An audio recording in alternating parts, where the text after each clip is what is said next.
आज की रात। हे महान स्वर्गीय पिता परमेश्वर, प्रभु जी हम धन्यवाद देते पिता आज के दिन के लिए पिता जो आपने दिया पिता।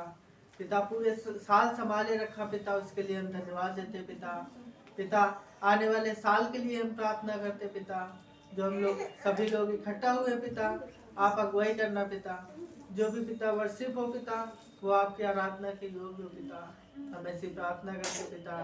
पिता आप संभालना सभी को पिता, आने वाले समय में पिता सभी को आप संभालना पिता, स्वस्थ रखना पिता। पिता धन्यवाद देते पिता, धन्यवाद देते प्रभु जी। और आगे का समय आपके चरणों में रखते, छोटी सी विनती करता प्रभु यीशु मसीह के नाम से मांगते हैं।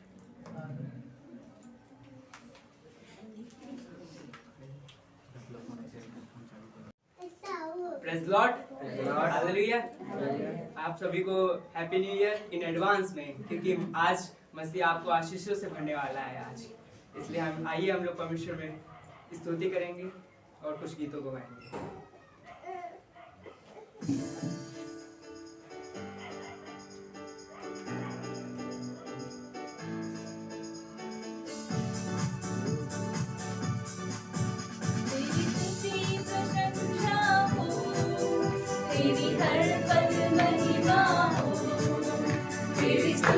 प्रशंसा हो, तेरी हर पल महिमा हो। तू अवर्णित है, तू सुंदर है, मेरा पहला पहला प्यार है। तू अवर्णित है, तू सुंदर है, मेरा पहला पहला प्यार है। तेरी स्तुति प्रशंसा हो, तेरी हर पल महिमा हो। तेरी स्तुति प्रशंसा हो, तेरी हर पल महिमा हो। मेरी निराशाओं में मेरी आशा बना तू, मेरी खामोशियों को समझा तूने प्रभु। मेरी निराशाओं में मेरी आशा बना मेरी खामोशियों को समझा तूने प्रभु। तू अवर्णित है, तू सुंदर है, मेरा पहला पहला प्यार है। तू अवर्णित है, तू सुंदर है, मेरा पहला पहला प्यार है। तेरी स्तुति प्रशंसा हो, तेरी हर पल महिमा हो। तेरी स्तुति प्रशंसा हो, तेरी हर पल महिमा हो। सागर से भी गहरा, पर्वत से भी ऊंचा, तारों से भी ज्यादा प्यार है तेरा। सागर से भी गहरा, पर्वत से भी ऊंचा, तारों से भी ज्यादा प्यार है तेरा। प्यार है, तुझसे ही प्यार है। प्यार है, तुझसे ही प्यार है, तुझसे ही प्यार है। प्यार है, तुझसे यीशु। तेरा प्यार है महान, तेरा प्यार है जहां। मैं जो पहले मुर्दा था, तूने डाली मुझ में जान। तेरा प्यार है महान, तेरा प्यार है जहां। मैं जो पहले मुर्दा था, तूने डाली मुझ में जान। क्यों ना बोलूं फिर मैं तेरी जय जयकार, क्यों ना बोलूं फिर मैं तेरी जय जयकार। जय जयकार, जय जयकार, तूने मेरे लिए क्या कुछ न किया। जय जयकार, जय जयकार, तूने मेरे लिए क्या कुछ न किया। मेरी सूरज बिगड़ी थी, मेरा दिल था खाली, तूने सिंचा लहू से ताकि आए हरियाली। मेरी सूरज बिगड़ी थी, मेरा दिल था खाली, तूने सिंचा लहू से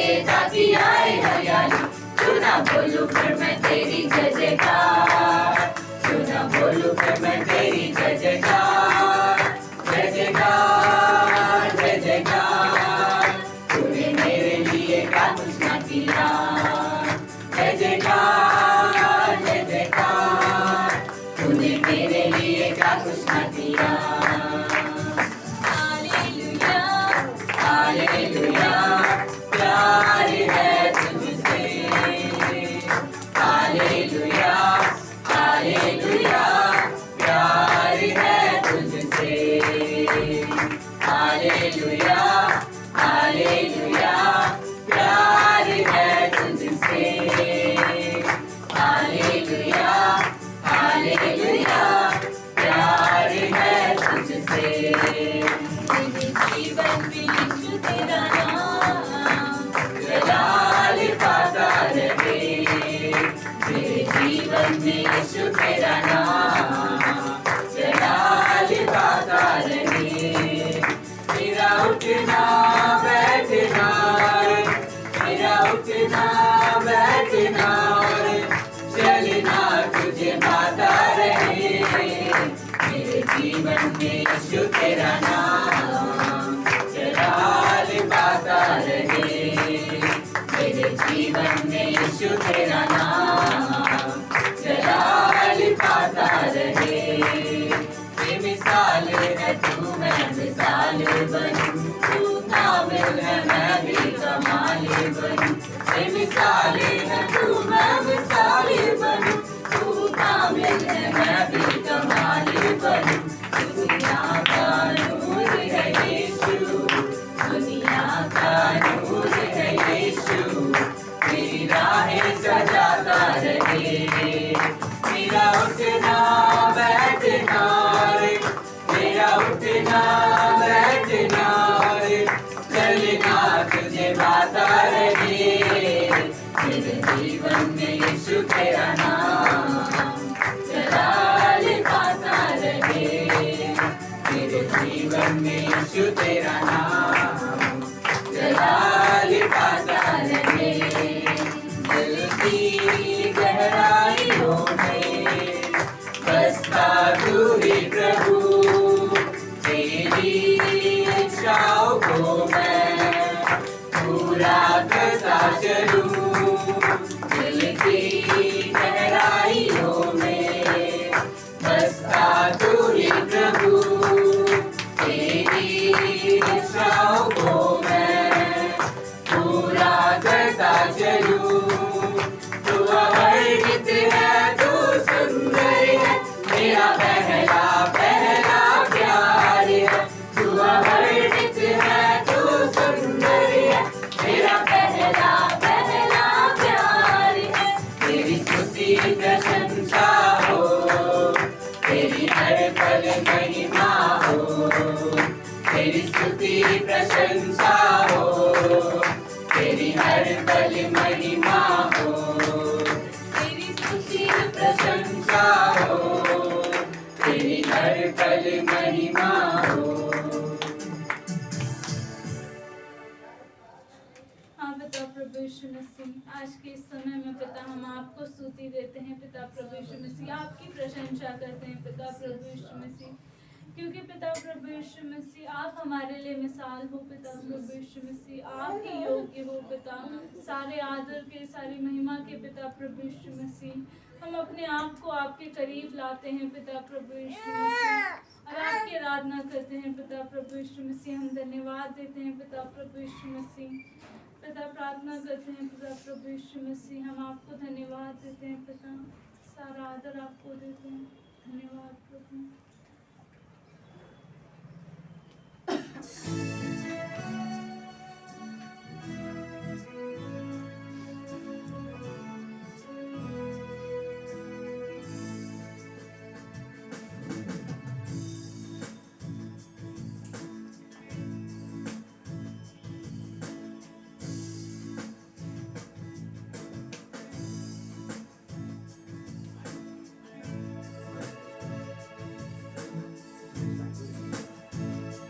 प्रभु मैं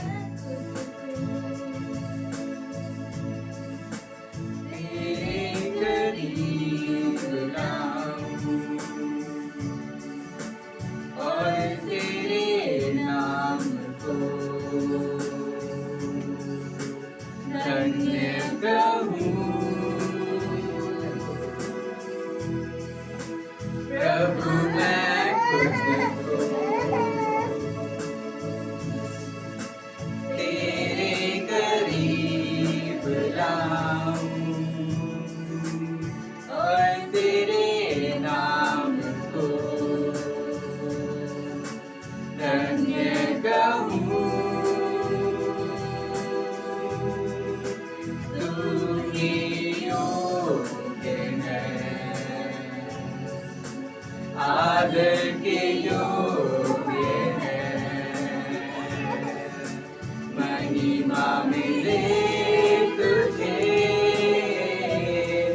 और आराधना भी। तू ही योग्य है आदर के योग्य है, महिमा मिले तुझे और आराधना भी। ओ प्रभु मुझे मेरे पापों से क्रूस की मौत के द्वारा बचा लिया। तूने ही तो प्रभु मुझे मेरे पापों से क्रूस की मौत के द्वारा बचा लिया।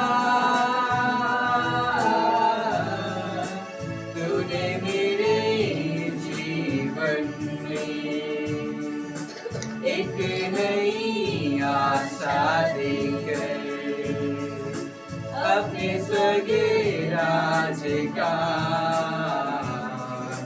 वारिस बना लिया। तू ही योग्य है आदर के योग्य है, महिमा मिले तुझे और आराधना भी। तू ही योग्य है आदर के योग्य है,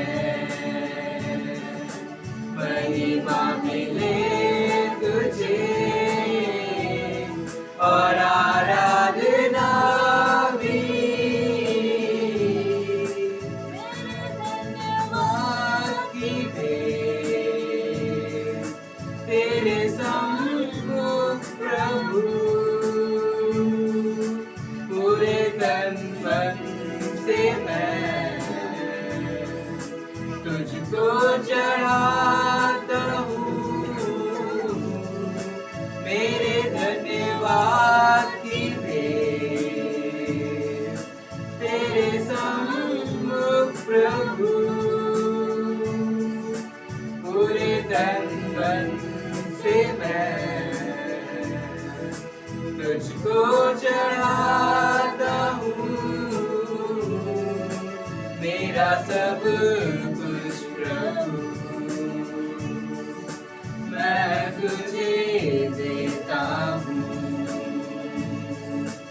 अपने इस जीवन को भी तुझको मैं सौंपता हूँ।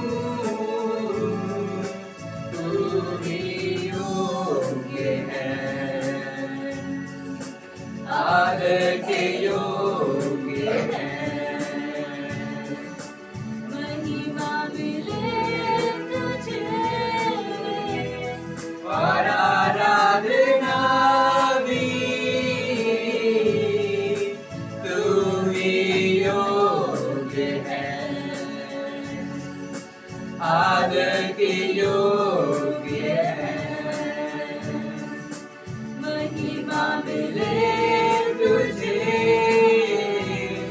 और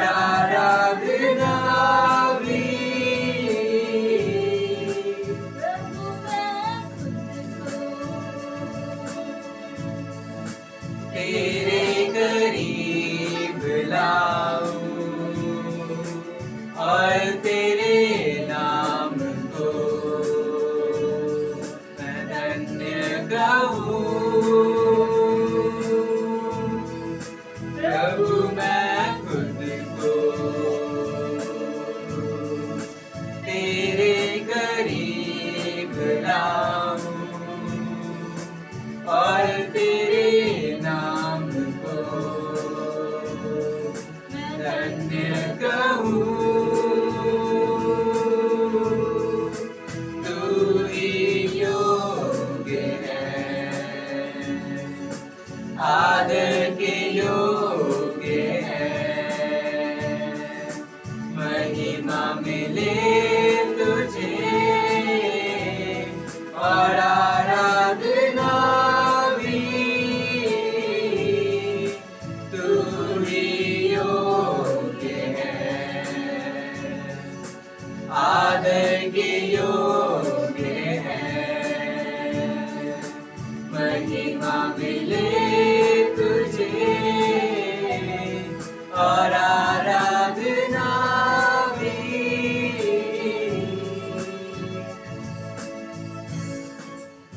धन्यवाद प्रभु, हम आपके करीब आते हैं पिता परमेश्वर। आपने पिता परमेश्वर हमें चुन लिया है पिता परमेश्वर।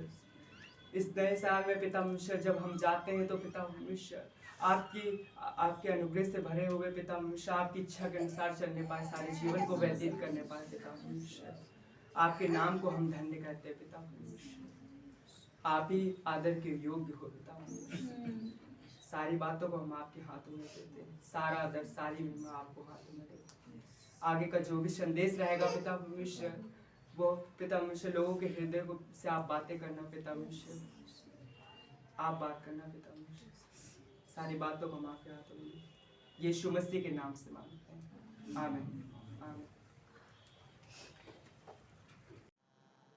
ठीक है, आइए हम लोग संदेश में जाएंगे। भजन संहिता 17 और 3 से 5 पढ़ेंगे। भजन संहिता 17 3 से 5। भजन संहिता 17 3 से 5। ठीक है, सब पहुंच गए। भजन संहिता 17 वचन 3 इस प्रकार कहता है, तूने मेरे हृदय को जांचा है, तूने रात को मुझे देखा है, तूने मुझे परखा परंतु कुछ भी खोटापन नहीं पाया। ये भजनकार अपने विषय में लिख रहा, दाऊद की प्रार्थना है। और दाऊद अपने विषय में कह रहा है कि परमेश्वर तू मेरे हृदय को जानता है, तू मेरे मन को जानता है। ये सत्य बात है कि परमेश्वर हर एक के मन को जानता है। हम एक दूसरे को थोड़ा बहुत जान पाते हैं, तो परमेश्वर हमें पूरी रीत से जानता है, उतना जितना कि हम और आप एक दूसरे को नहीं जान पाते।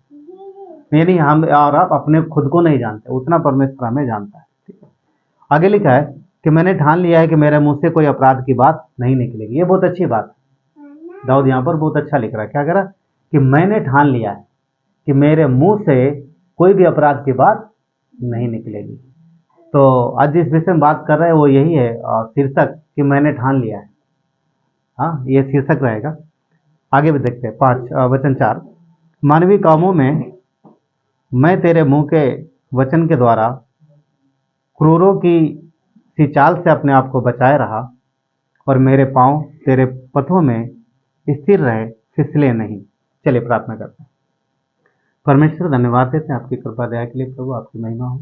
राजाओं का राजा धन्यवाद देते हैं परमेश्वर। प्रभु आज के दिन में पिता, हम जबकि प्रभु आज साल के आखिरी दिन में है प्रभु, और ये जो हम लोग प्रभु इस समय 31st इवनिंग में है, 31st नाइट में प्रभु जो ये सर्विस है पिता, परमेश्वर आज के इस समय को, आने वाले संदेश को आपके हाथों में सौंपते हैं प्रभु। हम सबके हृदय में आपके वचनों से अगुवाई करना, आपके प्रेम से भरना पिता। और प्रभु हम इस संदेश के द्वारा प्रभु आशीषित होने पाए, क्योंकि संदेश आपकी ओर से आता है प्रभु। धन्यवाद देते हैं पिता, आपकी महिमा हो प्रभु। हर एक को प्रभु यीशु, हम सब अपने आप को आपके हाथों में सौंपते हुए पिता मांगते हैं कि हर एक को ब्लेस करना। धन्यवाद देते यीशु नासरी के नाम से मांगते हैं, आमीन। अब सब बैठ सकते हैं।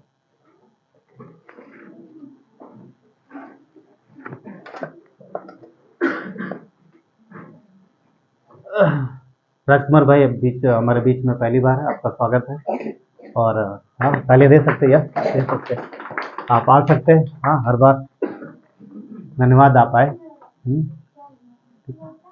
तो जबकि आज 31 तारीख है, 31 जनवरी, कुछ ही दिन बाद वो भी आ जाएगी, परंतु 31 दिसंबर है, 31 दिसंबर है।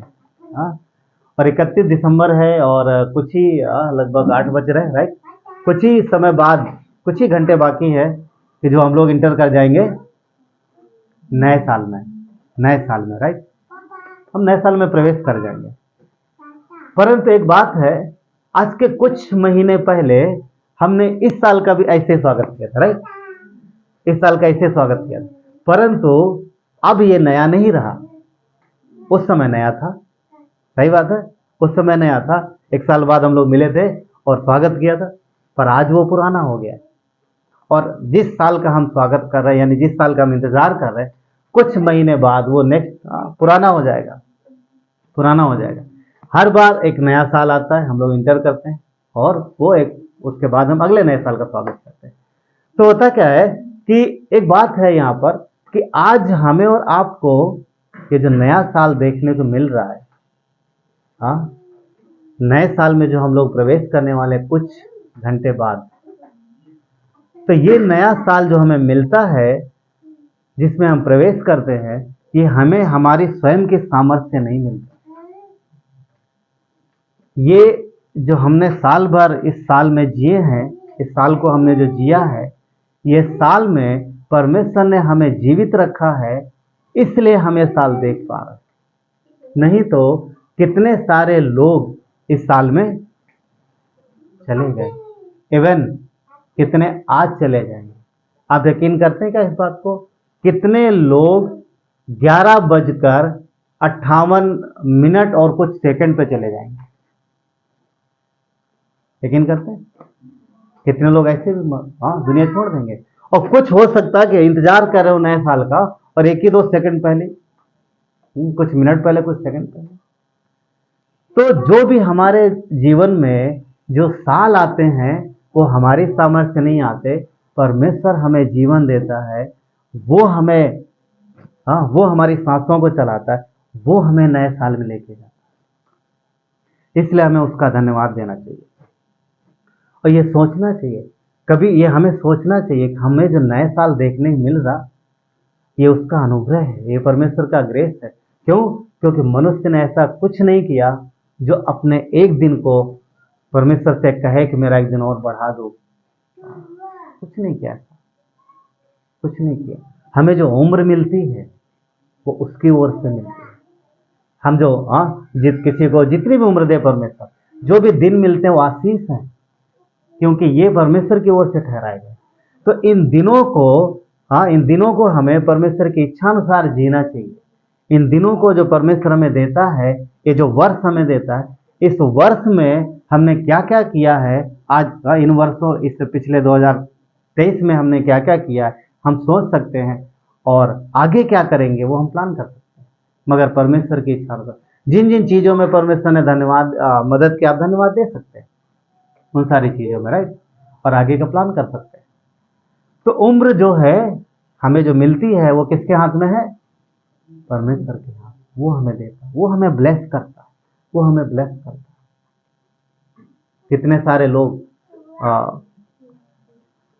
इस साल में मेरी जान पहचान में, मतलब मेरी जान पहचान के, मेरी जानकारी में जिनको मैं जानता था, कई सारे लोग छोड़ के चले गए संसार में। भी आप लोग भी कई सारे ऐसे होंगे, पर धन्यवाद कि उसने हमें जीवित रखा है। इन जीवितों के धरती पर परमेश्वर ने हमें जीवन दिया, अभी सांस चला रहा, वो उसका धन्यवाद है, उसकी ओर से। क्यों? क्योंकि नीति वचन 9:11 कहता है कि मेरे द्वारा तेरी आयु बढ़ेगी और तेरे जीवन के वर्ष अधिक होंगे। क्या कहता है? परमेश्वर कहता मेरे द्वारा तेरी आयु बढ़ेगी, लंबी उम्र देगा परमेश्वर, मगर ये उसके द्वारा हो सकता है, हमारे आपके द्वारा नहीं। हम स्वयं से अपने जीवन को लंबा नहीं कर सकते, हम स्वयं से अपने जीवन को हाँ, अपनी मर्जी से बढ़ा नहीं सकते। यदि परमेश्वर हमसे प्रसन्न है, यदि परमेश्वर की इच्छा है, तो वो हमारे जीवन को लंबा कर सकता है और हमें लंबी उम्र दे सकता है। आप परमेश्वर के वचन में पढ़ के देखो, कितने सारे ऐसे लोग हुए हैं जिनको परमेश्वर ने बहुत लंबा जीवन दिया। हाँ, बहुत लंबा जीवन दिया। परंतु सिर्फ लंबा जीवन ही अच्छा नहीं है। लंबा और स्वस्थ और आनंद भरा जीवन, शांति भरा जीवन वो परमेश्वर दे तो हमारे लिए अच्छा है। कितने सारे लोग हैं जिनके पास जीवन है पर वो बोलते हैं प्रभु मौत कब आएगी। मैंने देखा था मेरे दादाजी को, एक्चुअली में मैं छोटा था उस समय, ज़्यादा छोटा भी नहीं, उनको बहुत तकलीफ से गुजरना पड़ा अंतिम दिनों में, और वो रोते थे, कराते थे, और वो बोलते थे कि मुझे मौत थी। उस समय मुझे पता नहीं था कि उनको लग रहा था कि ये जो दर्द है, ये जो तकलीफ है, मुझे इससे छुटकारा मिल जाएगा अगर मैं मर जाऊंगा। पर आज मुझे पता चलता है कि वो उस छुटकारा, इस दर्द से तो छुटकारा पा गए, परंतु मुझे नहीं पता वो सेव्ड थे या अनसेव्ड। में भी परमेश्वर अनुग्रह करता है, कहीं ना कहीं से कहीं ना कहीं से अपने बच्चों तक किसी न किसी को पहुंचाता है, फिर भी, पर मुझे पता नहीं। परंतु अगर वो उस दर्द सेव्ड नहीं है तो उस दर्द से तो छूट गए, पर एक ऐसे दर्द में पहुंच गए होंगे जिसका कभी अंत नहीं, जिसकी कोई सीमा नहीं। तो बहुत सारे ऐसे लोग हो सकते हैं जिनके पास उम्र है परंतु उनके पास आनंद नहीं है, शांति नहीं है, और वो अपने जीवन से लेकर परेशान हो सकते हैं कि प्रभु मुझे उठा लो, मुझे नहीं जीना। तो सिर्फ लंबा जीवन नहीं, परमेश्वर एक शांति और आनंद भरा जीवन हमें देना चाहता है, दोनों बातें। मगर ये तभी संभव है जब हम उसको जानें, क्योंकि हम स्वयं से अपने जीवन को आनंदमय नहीं बना सकते। वो हमारे जीवन में बहुत से नए वर्ष जोड़ सकता है और हम अनेकों वर्ष देखने पाएंगे, परंतु ये तभी संभव है जब वो हमें लंबा जीवन प्रदान करे। तभी हो सकता है। परंतु वो अच्छा जीवन, लंबा जीवन और आनंद और शांतिमय का जीवन कैसे देगा, इसके लिए भी एक कारण। कैसे देगा? जब उसका जीवन हमें भाएगा, मतलब जब हमारा जीवन परमेश्वर को भाएगा, जब वो हमारे जीवन को देखेगा, हाँ ये हमारे बच्चे हमारे इच्छानुसार जा रहे हैं, उनको हमारा जीवन उससे पसंद आएगा, हमारी चाल पसंद आएगी, तो उसका हृदय आनंदित होता है। इसका मतलब ये नहीं है कि जब हम अगर इधर उधर जाते हैं तो परमेश्वर प्रसन्न नहीं। मसीह यीशु में हमसे प्रसन्न है, परंतु हमारा पर्सनल चाल भी परमेश्वर को भाता है, उसको पसंद आता है। तो इस नए साल, जबकि हम लोग नए साल में प्रवेश करने वाले हैं, तो इस नए साल में ये पता है क्या, ये निर्णय लेने का समय है और ये ठान लेने का समय। जैसे दाऊद क्या कहता है 17 में कि मैंने ठान लिया है कि मेरे मुंह से कोई भी अपराध की बात नहीं निकलेगी। तो इस समय जबकि हम शुरू करने वाले हैं एक नया वर्ष ना, हम शुरू करने वाले नहीं, मतलब हम लोग उसमें जाने वाले, अपने जीवन को शुरू करने वाले हैं। तो अच्छा है कि इस समय हम कुछ निर्णय लें, जरूरी है। क्योंकि भजनकार भी, जैसे कि मैंने अभी बोला कि भजन संहिता 17 के 13 में बी पार्ट में ना, 17 के 13 नहीं, क्या था, 17 का 3 में दाऊद ने क्या कहा कि मेरे मुंह से कोई अपराध की बात नहीं निकलेगी। तो ये उसने ठाना है, दाऊद ने ये ठान लिया है, उसने निर्णय कर लिया कि मेरे मुंह से कोई भी अपराध की बात नहीं निकलेगी। क्या संभव है? आप सुन पा रहे हैं? मेरी आवाज आ रही है? क्या यह संभव है कि दाऊद ने जो कहा कि मेरे मुंह से कोई भी अपराध की बात नहीं निकलेगी? क्या यह हो सकता है? प्रैक्टिकली क्या हो सकता है? हाँ, हो सकता है। क्या हमारे आपके जीवन में हो सकता है? क्या हो सकता है कि अब मैं किसी को कोई अपशब्द नहीं बोलूंगा, कोई ऐसी बात जो कि परमेश्वर को बुरी लगे मेरे मुंह से नहीं निकाल? कैसा हो सकता है? कोशिश करेंगे तो परमेश्वर के अनुग्रह से हो सकता है, क्योंकि फिलिपियों का 4:13 क्या कहता है? जो मुझे, जोर से बोला ना, वाह, प्रेज गॉड। जो मुझे सामर्थ्य देता है उसमें मैं सब कर सकता हूँ, वो मुझे सामर्थ्य देता है। तो वो मुझे सामर्थ्य देगा कि मैं मेरे होठों पर ताला ना लगा करके लगाम लगाऊं। ताला मतलब तो बंद हो जाएगा ना, पूरा जिप लग गया तो कैसे खुलेगा। लगाम लगाना, लगाम मतलब घोड़े को चलाने के लिए, राइट। तो अपने मुंह को, अपनी जबान को चलाने के लिए हम परमेश्वर से सामर्थ्य मांग सकते हैं कि प्रभु जो हो गया सो हो गया, अब से मुझे सामर्थ्य दो कि मैं कोई भी अपशब्द ना निकालूं। अब मैं चुगली नहीं करूंगा, आज के बाद चुगली के लिए मुंह, मुझे नहीं पता, कोई पर्सनली मत लेना, मैं किसी को बोल नहीं रहा हूं। हाँ, गालियां नहीं दूंगा। मैं विश्वास करता हूँ विश्वासी लोग गाली नहीं देते, परंतु फिर भी क्योंकि बहुत सारे, क्योंकि हम जैसे समाज में रहते हैं, हाँ, जैसे जैसे संसार में है हम लोग, तो माहौल चारों तरफ वैसा है, परंतु हम उनको देख करके हम अपने आप को क्यों बिगाड़ें। मैं विश्वास करता हूँ कई सारे लोग हैं जो संसारिक लोगों के साथ रहते हैं हमेशा, और उनके मुंह पे गालियां रखते रहते हैं। तो हाँ, बोलते हैं ना, संगति जैसे संगति होती वैसे हम हो जाते हैं। तो हमें मसीह के साथ संगति, हमें वैसे बनना है, ना कि संसार के में जो बुराई है हमें उसके जैसे बनना है। तो हम इस चीज पे लगाम लगा सकते हैं। दोस्त लगाने के लिए भी हम लोग, हाँ, अपने आप को कह सकते हैं कि मैं निर्णय लेता हूँ आज के बाद मैं दोस्त नहीं लगाऊंगा, तुम्हारी वजह से, तुम्हारी वजह से, तुम्हारी वजह से, है ना। अब बोलूंगा मेरी वजह से, कोई बोलता है। घर में जब लड़ाई होती है, कभी किसी ने कहा अरे रहने दो, माफ करो, मेरी वजह से हुआ। घर में कभी बच्चे, कभी भाई बहन आपस में लड़ते हैं, कोई बोलता है आपस में, हाँ अच्छा मुझे माफ करो, मेरी वजह से, आई एम सॉरी, मुझे माफ करो। पति पत्नी में कभी झगड़ा होता, कभी ऐसा बोलना चाहिए, बोलना चाहिए। क्यों? क्योंकि अगर किसी ने दोनों में झगड़ा हो रहा है, एक ने माफी मांग ली, सामने वाला शांत हो जाएगा। हाँ, पर कुछ लोग नहीं भी होते होंगे शायद, पर माफी मांगना चाहिए ना संगति के विषय में। ऐसे में हम लोग सोच सकते हैं कि हमें कैसे लोगों के साथ संगति करनी चाहिए और कैसे के साथ नहीं करनी चाहिए। आप देख सकते हो आपका फ्रेंड सर्कल, आपके आसपास की चीजें कैसे हैं, किन लोगों के साथ संगति करोगे, जो आपको आत्मिक में बढ़ाएंगे या फिर वो जो आपको संसार तरफ खींच के लेके जाए। तो ये देखना, वचन क्या कहता, ठट्ठा करने वालों की संगति भजन संहिता 1 में, राइट, 1 में है ना, ठट्ठा करने वाली मंडली में ना बैठना, उनके साथ कोई भी फेलोशिप, कोई भी संगति न करना, परमेश्वर का वचन बोलता है आदेश है। वहां यद्यपि कदापि नहीं है, यदि नहीं लगा, यदि तू ऐसा करेगा, नहीं, क्लियर बोल दिया उसने कि वहां पर नहीं बैठना। तो अपने फेलोशिप, अपने संगति को भी देख सकते कैसे लोग हैं हमारे आसपास, हाँ, किनके साथ मैं संगति कर रहा हूँ। क्यों? क्योंकि अगर संगति करोगे जैसे वैसे रहोगे। चोर संगति करेगा तो कैसा रहेगा इंसान, है ना, सही बात है। वचन क्या कहता है, चोर की, व्यभिचारियों की संगति ना करना, ऐसे लोगों ना करना। तो आपस के आसपास के माहौल को देख सकते हैं, किनके साथ हम बातचीत करते हैं, किनके साथ हमारा समय बीतता है। हाँ, मतलब देखिए, मैं ऑफिस और जॉब की बात नहीं कर रहा हूँ, जहां पर भी आप हैं, कुछ चीजें आप नहीं बदल सकते, मगर कुछ चीजें आप इग्नोर कर सकते हैं, कुछ चीजें आप इग्नोर कर सकते हैं। वचन क्या कहता है, दाख मधु पीने वाले की संगति ना करना, राइट, हाँ, ना करना।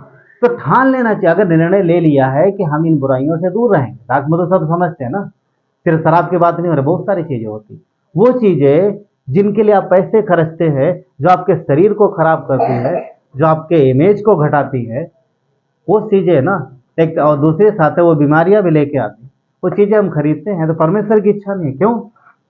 क्योंकि कौन है यहाँ पर, तुम इधर आओ, हाँ, उसको बुलाना चाहिए।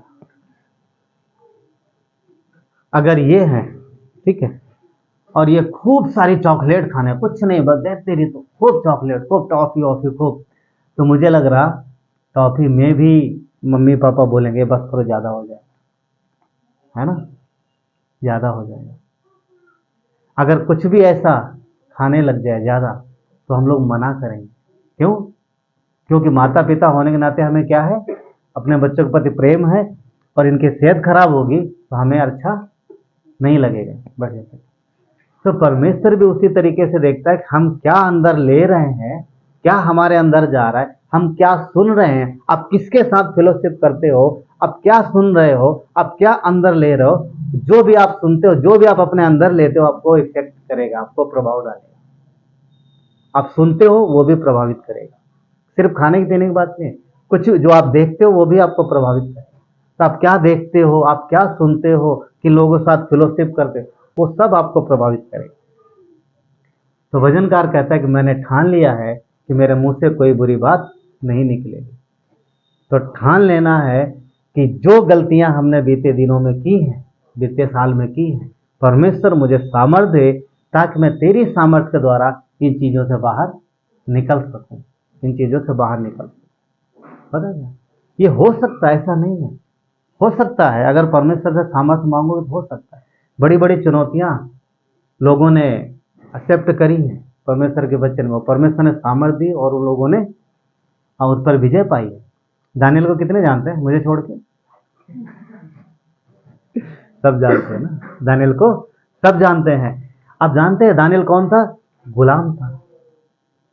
दानियल यरूशलेम में रहता था, नबूकदनेस्सर के द्वारा उसे बंदी बना के ले जाया गया बेबीलोन। वो वहां गुलामी में थे, राजा की नौकरी में थे, परंतु वचन गवाही देता है कि दानियल ने अपने आप को पवित्र रखा। हम सब जानते हैं, अपने आप को पवित्र रखा, गुलामी में है। अफकोर्स वो जंजीरों से बंधा नहीं था, पर वो राजा के आज्ञा अनुसार था। उसने अपने आप को पवित्र रखा, और जब उसके सामने कुछ भोजन आया, कुछ खाने पीने की चीजें आई, तो उसने मना कर दिया। क्यों? क्योंकि वो चीजें परमेश्वर के इच्छा अनुसार नहीं थी, जो राजा की ओर से उसे दी जा रही थी खाने के लिए, कि दानियल ये तो खाना, ये तो पीना। उसने देखा कि ये चीजें परमेश्वर के वचन के अनुसार नहीं है, अगर इन्हें मैं ग्रहण करूंगा तो मैं अपवित्र हो जाऊंगा। उसने मना कर दिया कि ये मुझे नहीं चाहिए।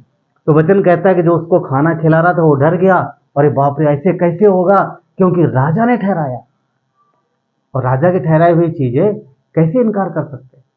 दानियल तुम कैसे मना कर सकते हो?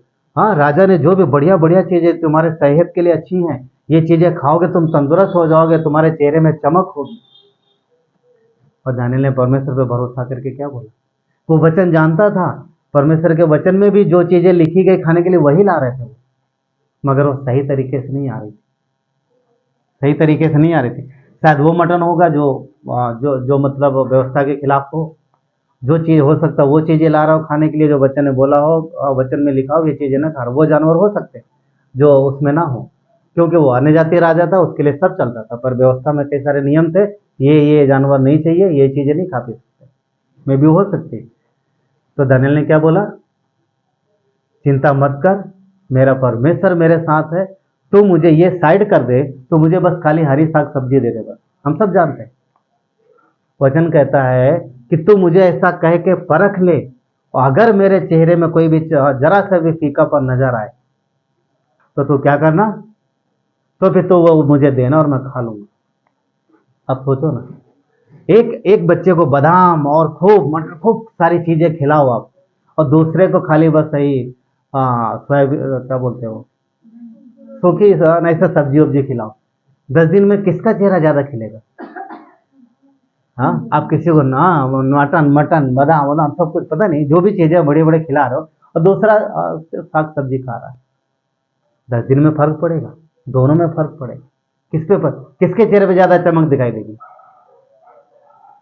जो बाकी चीजें खा रहा ना, जो जिनको मटन वगैरह जो अच्छी चीज दी जा रही, जो साग सब्जी खा रहा वो तो नॉर्मल रहेगा, क्योंकि वो तो हमेशा ही खाता है। मगर वचन में क्या लिखा है? दानियल और उसके साथियों के चेहरे पे ज्यादा चमक। क्यों? ये विश्वास का कदम था। क्या दानियल को पता नहीं था कि मटन में ज्यादा प्रोटीन होती है या फिर सब्जी में? पर विश्वास की बात थी यहाँ पर। हाँ, जो दानियल और उसके दोस्तों ने कदम उठाया, विश्वास की बात थी। ये मेरे विश्वास के आड़े आती हैं, ये चीजें मेरे परमेश्वर के बीच में आती, मेरे और परमेश्वर के बीच में, इसलिए मैं इन चीजों की वजह से परमेश्वर के साथ अपने रिश्ते को खराब नहीं करूंगा, चाहे कि जो मर्जी हो जाए। उसने विश्वास किया कि परमेश्वर हरी सब्जियों में सोया मेथी ना जो भी है, हाँ पाल जो भी, इनमें भी बढ़िया सब कुछ दे सकता है। और वहां पर हुआ। एक एक्चुअली भाई देखो अच्छी बात है, शाकाहारी खाने वालों के लिए मतलब कोई टेंशन की बात नहीं है। परमेश्वर ने वहां किया तो आपके जीवन में भी करेगा ना। और भाई फिर ना खा सकते तो खाइए, परमेश्वर ने खाने पीने में कुछ मना नहीं किया, मगर हाँ जो अंदर जाए, जो लेंगे अंदर, वो इफेक्ट करेगा। तो निर्णय ना, तो दानियल का अच्छा निर्णय था और परमेश्वर उस निर्णय में साथ था। क्यों? क्योंकि दानियल ने निर्णय क्या लिया था? मुझे संगति नहीं तोड़नी, मुझे परमेश्वर के साथ फिलोसफी नहीं तोड़नी। देखिए सुनिए, अगर दानियल खा लेता वो चीजें तो क्या परमेश्वर के साथ उसका रिश्ता टूटता? व्यवस्था के हिसाब से टूट जाता। क्यों? क्योंकि अपवित्र हो जाता। तो उनको पवित्र रहना है जरूरी। आज हमारे आपके लिए क्या, एक विश्वासी यदि पाप करता है तो क्या परमेश्वर उसे छोड़ देगा? नहीं छोड़ेगा। तो बेटा इधर आओ, तुम ही आ जाओ। ये इसके मम्मी पापा ने इसको कुछ बोला करने के लिए, आराधना तुम ये काम करना, और इसने उसको उल्टा किया। कह रहे भी बहुत छोटी है, हाँ तुम जाओ, जो है बुलाते हैं, तुम हाँ ठीक। ये थोड़ा समझदार है ना। अगर इसके मम्मी पापा ने बोला कि ये काम करना और उसने इसके उल्टा किया तो क्या मम्मी पापा छोड़ देंगे? एक दिन इसने बहुत बुरा किया, क्या माता पिता छोड़ देंगे? हाँ नहीं, वो हमेशा इनकी बेटी रहेगी, पर वो दुखी होंगे, पर इनको पनिश मिलेगी ना। हाँ बोलिए, ठीक है, समझ पा रहे हैं? तो अगर विश्वासी पाप करता है तो परमेश्वर की संतान बना रहेगा, मगर परमेश्वर दुखी हो जाएगा, और फिर बार बार समझाने पर भी नहीं, तो फिर अच्छे पिता होने के नाते उसने वचन में भी लिखा है कि बेटे पे छड़ी चलाना, हमें और आपको बोला। कितने लोगों ने पढ़ा वचन कि बेटे पे छड़ी चला, अपने बच्चे पे छड़ी चला तो सुधर जाएगा, और जो छड़ी नहीं चलाएगा तो वो छड़ी चलाएगा तो जीवन पाएगा, नहीं छड़ी चलाएगा तो मर जाएगा। वो एक बात। तो जो वो हमें और आपको बोलता है तो वो नहीं चलाएगा, किसके लिए? सुधारने के लिए, हमें आपको सुधारने के लिए। परंतु कई बार बच्चे कुछ बड़े बड़े ढीठ होते हैं। एक लड़का था, सुनो, एक परिवार था, परिवार में उनका एक बच्चा बहुत ही काबिल था, पढ़ने में बहुत अच्छा था, और म्यूजिक में भी बहुत अच्छा था, म्यूजिक प्ले करते थे, अच्छा था बच्चा। उसकी नॉर्मल पढ़ाई पूरी हुई, फिर उसके अच्छी एजुकेशन के लिए, हायर एजुकेशन के लिए उसको डाल दिया कॉलेज में, और कॉलेज में दूर था तो उसको हॉस्टल में डाला, हॉस्टल में रहने के लिए। आप सब जानते हैं कि हॉस्टल में बहुत सारे बच्चे अच्छे होते हैं और कुछ अच्छे नहीं भी होते, कुछ अच्छे नहीं भी होते। तो उसकी संगति कुछ बुरे लोगों के साथ होगी, बुरे मतलब अच्छे जो लड़के नहीं थे उनके साथ घूमना फिरना, हमारा गर्दी करना, ये सब करना। और इतने नहीं, नशे की आदत पड़ी, ड्रग्स की आदत पड़ी। धीरे धीरे वो आदत बढ़ने लगी। अब जो पैसे उसको मिलते थे वो कम पड़ने लगे। फोन करके बोलता था मुझे और पैसे चाहिए, मम्मी पापा ने थोड़ा और भेज दिया, बहाने बना बना मुझे और पैसे चाहिए, और इतने पैसे क्यों चाहिए इसको? बहाना भी कब तक बनाएगा? किताबें फट गई, फीस वगैरह कब तक करेगा? पता चला कि ये गलत संगति में पड़ गया है, इसने ड्रग्स लेनी शुरू की। उसको घर पे बुलाया गया, माता पिता ने समझाया, बहुत समझाया, पर वो नहीं माना। अब उसकी आदत पड़ गई, उसको चाहिए चाहे जैसे चाहिए, चाहे जैसे। अंत में जब माता पिता ने उसको टाइट किया, मतलब उसे पनिश देना शुरू किया, तो वो एकदम क्या बोलते हैं उसको, हाँ मतलब ये एकदम गुस्सा हो जाना, और क्या बोलते हैं, विद्रोह करना, है ना। और बहुत गुस्सा हुआ, थोड़े दिन चलता रहा, और उस चीज की कमी की वजह से एक दिन उसने रात को उठा, उसने सबको, अपने घर वालों को मार, जेल चला गया। अच्छा खासा कैरियर बन सकता था, परंतु एक बुरी संगति ना, एक लत, ऐसी बुरी संगति जिसकी वजह से पता क्या, उसका कैरियर खराब हुआ और पूरा परिवार फिनिश हुआ। आप समझ रहे बात? बुराई जो है धीरे धीरे आती है, धीरे से आएगी, स्लो आएगी, परंतु जकड़ लेती, ऐसे छोड़ती नहीं है। पकड़ेगी धीरे धीरे, पर जब पकड़ लेगी तो छोड़ पाना मुश्किल होता है। तो परमेश्वर के सामर्थ्य से हम निर्णय ले सकते हैं कि प्रभु मदद करो, इन सारी चीजों से हमें बाहर निकलना। संसार में भी लोग निर्णय लेते हैं। इस साल के दिन ना, आज के दिन देखोगे, मेरे साथ लास्ट महाराष्ट्र में बहुत सारे हम लोग थे वहाँ पर, तो बहुत सारे लोग पुतला बनाते थे। मैंने कई सारे लोगों देखे, मेरी वाइफ भी थी ना वहाँ पर, ऐसा पुतला बनाते थे उसका कपड़े उपड़े का, और उसके मुंह में सिगरेट लगाते थे, ऐसा बोतल पकड़ाते थे, जो जो वो करते थे सब उसको देते और उसके सब बोलते थे आज लास्ट, इसके बाद आज से बंद, ठीक है। मगर अगले साल देखते तो वो पुतला फिर बना है, इस बार और ज्यादा चीज है। समझ पा रहे, बस समझ गया कि अगले साल फिर वो पुतला बना है 31 दिसंबर को, पर इस बार कुछ और ज्यादा चीजें। पिछली बार 2 ही थी, इस बार ज्यादा बढ़ गई। पॉइंट ये बोलने का कि ये क्षणिक निर्णय होता है, कई बार क्षणिक निर्णय होता है, हम बुराई से दूर रहने का लेते हैं वो अपनी तरफ से, परंतु जब तक इसमें परमेश्वर की मदद नहीं मांगोगे इन चीजों से निकल पाना मुश्किल है। क्यों? क्योंकि हम स्वयं से कुछ नहीं कर सकते, तो परमेश्वर की मदद से हम बहुत कुछ कर सकते हैं। इसलिए दानियल के जैसा हमें ठान लेना है कि जो चीजें हमें परमेश्वर के साथ फेलोशिप में रोकती हैं उनको अपने से दूर करो, उन्हें अपने साथ नहीं रखना। क्यों? क्योंकि वचन, जो हमें संगति करने से, जो परमेश्वर के वचन सुनने से, जो उसकी शिक्षा प्राप्त करने से, इन सब चीजों से हमें रोक रही है, उन्हें भी दूर ही रखना है ना। उन सब दूर करो, निकल जाओ मेरे जीवन से, जो कोई जरूरत नहीं है मेरी सब चीजें। क्यों? क्योंकि मुझे फेलोशिप करना, मुझे अच्छी संगति करना। नीति वचन 13-18 कहता है जो शिक्षा को अनसुनी करता है वो निर्धन हो जाता है। जो परमेश्वर के वचन की अनसुनी करेगा वो निर्धन हो जाता है और अपमान पाता है, परंतु जो डांट को मानता है उसकी महिमा होती है। जब डांट पड़ती है और जो डांट को मान लेता है, स्वीकार कर लेता है, परमेश्वर बोलता है उसकी महिमा होती है। कैसे? जब आप वचन सुनते हो, कई बार संदेश आपके हृदय में जाएगा, कई बार आपको लगेगा ये पर्सनली मेरे लिए, ध्यान रखना उस समय परमेश्वर का आत्मा आपके अंदर अगुवाई कर रहा है कि बुराई से बाहर निकलो।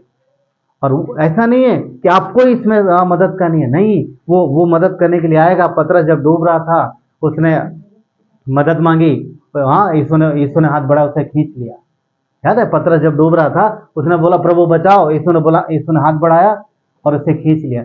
मगर एक बात है, यीशु ने तो हाथ बढ़ाया पर पतरस ने भी हाथ बढ़ाया, तभी तो पकड़ा खींचा। तो हमें भी हाथ बढ़ाना, वो तैयार है इन सारी चीजों से बाहर निकालने के लिए, पर हमें मदद मांगने की जरूरत।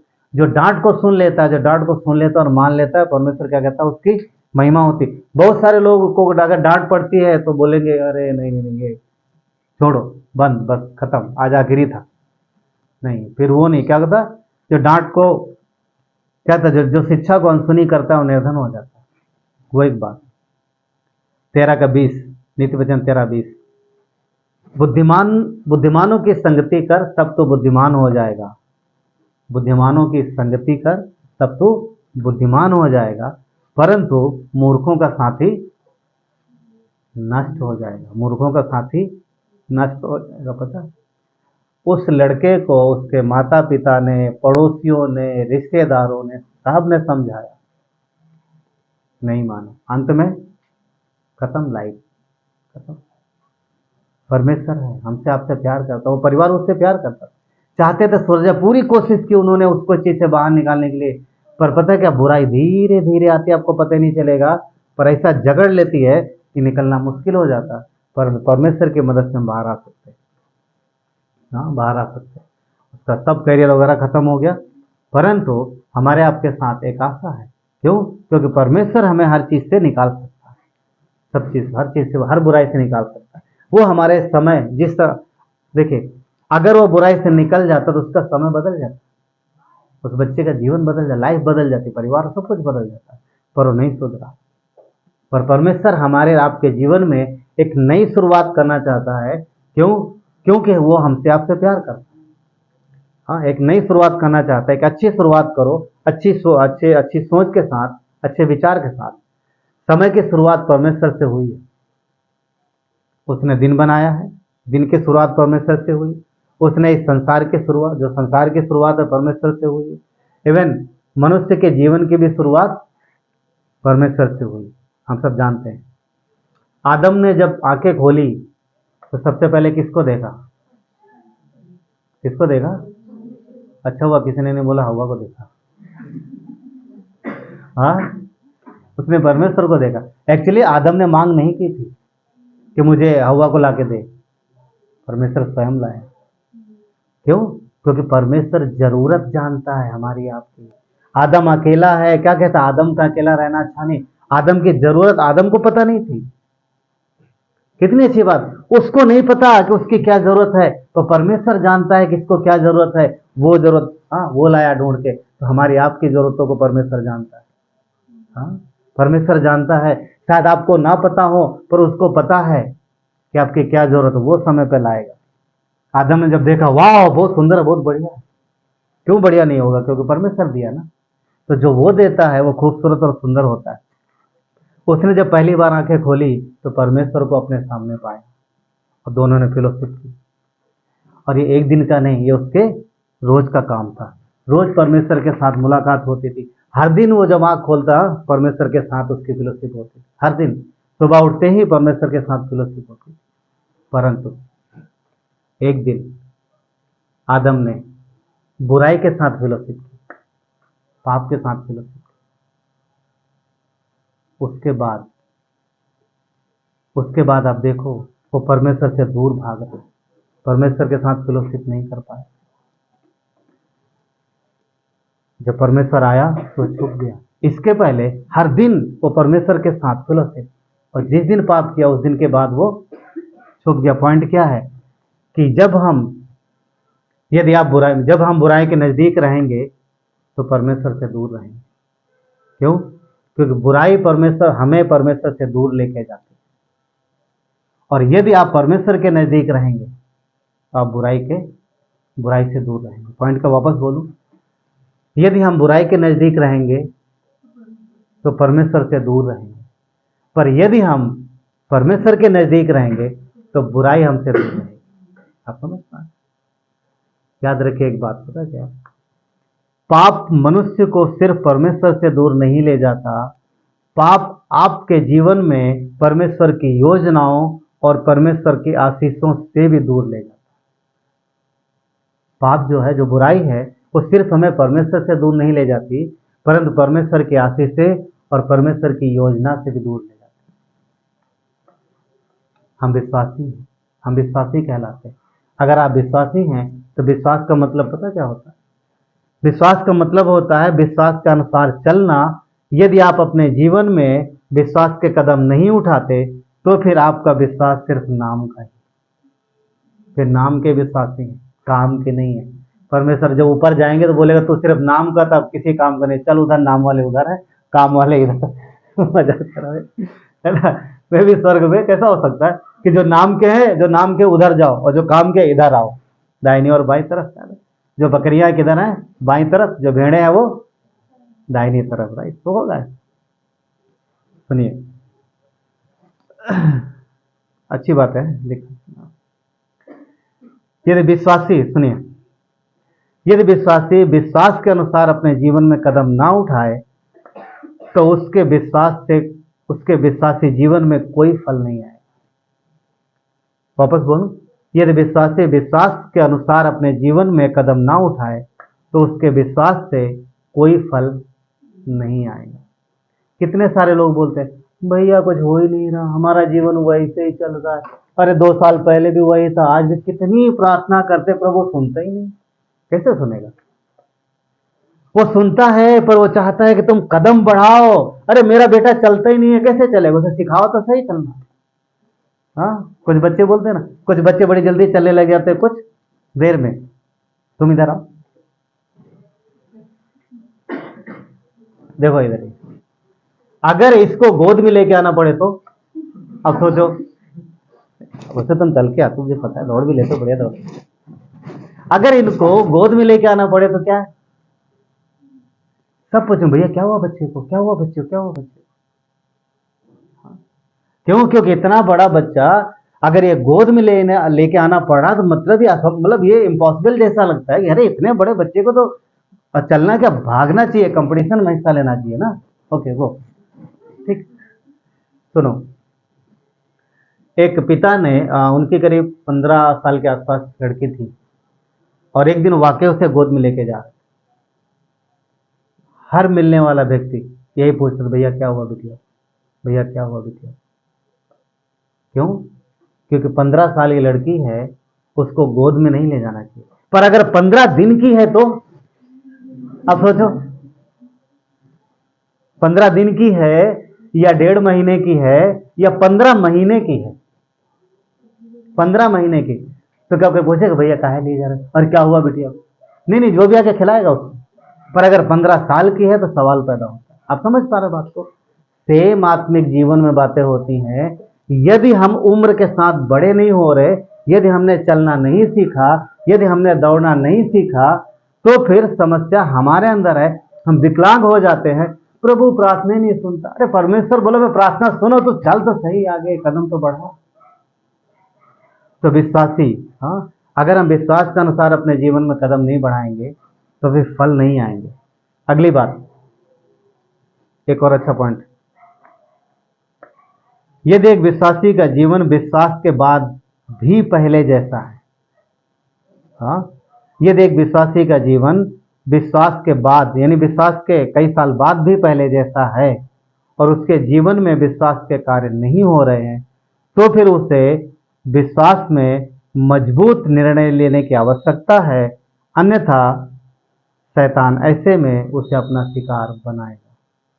क्यों? क्योंकि जब लंबा समय हो जाएगा, कुछ बदलाव नहीं होगा जीवन में, तो कान में आके बोलेगा देखा प्रभु सुनता नहीं है, तो रोज प्रार्थना कर, कुछ हो रहा तेरे जीवन में?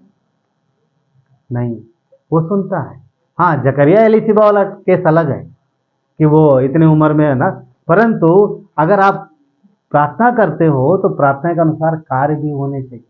मैं बता चुका हूँ लास्ट टाइम, ठीक है? वो एक बात, अगर दानियल के सामने वो चीजें आई थी, अगर वो ग्रहण कर लेता तो आज हम और आप उसके विषय में बात नहीं कर रहे होते। उसने ठान लिया, देखते ही ओ ये चीजें तो मेरे विश्वास के आड़ी आ रही, ये तो मेरे और परमेश्वर के बीच में आ रही। इससे पहले वो आए, उसने पहले निर्णय ले लिया, कदापि नहीं, जो मर्जी हो जाए, हाँ, पर मैं इन्हें ग्रहण नहीं करूंगा। तो परमेश्वर ने उसे बुद्धि दिया उसी से। दानियल तो डायरेक्ट मत मना कर, तो इस तरीके से बोल, परमेश्वर ने मदद किया। इतना ही नहीं, वो जो अधिकारी था, वचन पढ़ो लिखा है वहां पर, उसके हृदय को नम्र किया परमेश्वर, हाँ, नम्र किया। तो जब हम निर्णय लेते हैं तो परमेश्वर काम करता है। अब सोचो, अगर दानियल ये निर्णय लेकर के ना बोलता तो क्या परमेश्वर उस जो व्यक्ति था, जो अधिकारी था, जो उनको खाना खिलाने वाला था, क्या उसके जीवन में काम करता? क्या उसके हृदय में काम करता? नहीं करता। क्यों? क्योंकि उसने निर्णय नहीं लिया। दाऊद क्या कहता है भजन 17 में 3 में कि मेरे मुंह से कोई भी ऐसी बात नहीं निकलेगी जो परमेश्वर को पसंद ना हो, कोई भी बुरी बात नहीं निकलेगी। तो ये निर्णय था दाऊद का, ये निर्णय था। परमेश्वर हमें हर वर्ष, हाँ, हमें हर बार, हम देख रहे हैं, हर बार हमें एक नए साल में लेके जाता है, मगर एक साल बाद, एक साल पहले और एक साल बाद, वो ये भी चाहता है कि हम उसके साथ और मजबूत, हमारा संगति में, हमारा वचन में, हमारा प्रार्थना जीवन मजबूत और बुराइयों से दूर है। क्यों? क्योंकि हम बड़े भी तो हो रहे हैं हर साल। हाँ, जो बच्चा सिमोन कितने साल का? 1.5 साल का। 1.5 साल पहले पिछले उसमें न्यू ईयर में उसको गोद में लेना पड़ा था, नहीं चल पाता था ना, बिल्कुल नहीं चल पाता, पर आज वो दौड़ रहा है। क्यों? क्योंकि 1.5 साल का हो गया। तो सिर्फ सिमोन नहीं 1.5 साल का हुआ, हम और आप भी तो बढ़े 1 साल। हाँ, हम और आप भी तो बड़े हैं। तो उसके साथ साथ हमारी मेच्योरिटी भी बढ़नी चाहिए ना, हमारे भी विश्वास साथ कदम बढ़ना चाहिए, राइट? वो मुख्य बात। तो ठान लेना कुछ चीज है कि प्रभु जो हो गया सो हो गया बीते साल, अब से, आज से, अभी से मैं निर्णय लेता हूं कि जो चीजें मेरे जीवन में आपके और मेरे बीच में आड़े आ रही हैं, उनको मैं साइड करूंगा और उन चीजों को लूंगा जो आप चाहते हो। हाँ, क्यों? क्योंकि मसीह यही चाहता है, वो हमें जीवन देता है, उसने हमारे जीवन को बचाया, उसने हमें अपने प्रेम से भरा है। आज हम उसके संतान कहलाते हैं, आज हम उसके बच्चे कहलाते हैं। उसने हमें सिर्फ इसलिए नहीं बचाया कि वो सिर्फ हमें स्वर्ग में लेके जाए, पर वो ये भी चाहता है कि जब हम स्वर्ग में पहुंचे हमें बड़ा इनाम मिले। सिर्फ इतने नहीं कि हम स्वर्ग जाए, सिर्फ इतने नहीं, उसकी ये भी इच्छा है कि हम धरती पर भी आशीषित जीवन जिए और स्वर्ग में भी हमें बड़ा इनाम मिले। सबको स्वर्ग जाने की इच्छा परमेश्वर के सब जाए, पर हमसे आपसे वो ये भी चाहता है कि हम जब स्वर्ग में जाएं तो तालियां मिले और उसके मुंह से एक शब्द निकले क्या? शाबाश मेरे विश्वास योग्य दास, तो थोड़े में विश्वास योग्य रहा, तेरे लिए बहुत कुछ है। चलिए प्रार्थना करते हैं। प्यारे परमेश्वर, धन्यवाद देते हैं आपकी कृपा और दया के लिए प्रभु, आपकी महिमा हो। धन्यवाद देते हैं आज की इस रात्रि के लिए परमेश्वर, आज के इस समय को प्रभु, इस संदेश को परमेश्वर पिता, इस मंडली को आपके हाथों में देते हैं परमेश्वर। जो हमने सुना प्रभु हमारे जीवन में बना रहे और हम आपके सामर्थ्य से निर्णय लेने पाए, क्योंकि प्रभु आपने निर्णय लिया है परमेश्वर। एक समय था कि आदम ने निर्णय लिया, वो आपसे दूर चला गया। आपने निर्णय लिया प्रभु, आदम के पैदा होने के पहले ही आपने निर्णय लिया कि आप आओगे इस धरती पर। वो आपका निर्णय था परमेश्वर, और प्रभु आपने वो पूरा किया, आपने हमें बचाया। वो यीशु का निर्णय था। धन्यवाद देते परमेश्वर, आपकी महिमा हो। धन्यवाद देते हैं, यीशु के नाम से मांगता हूं, आमीन।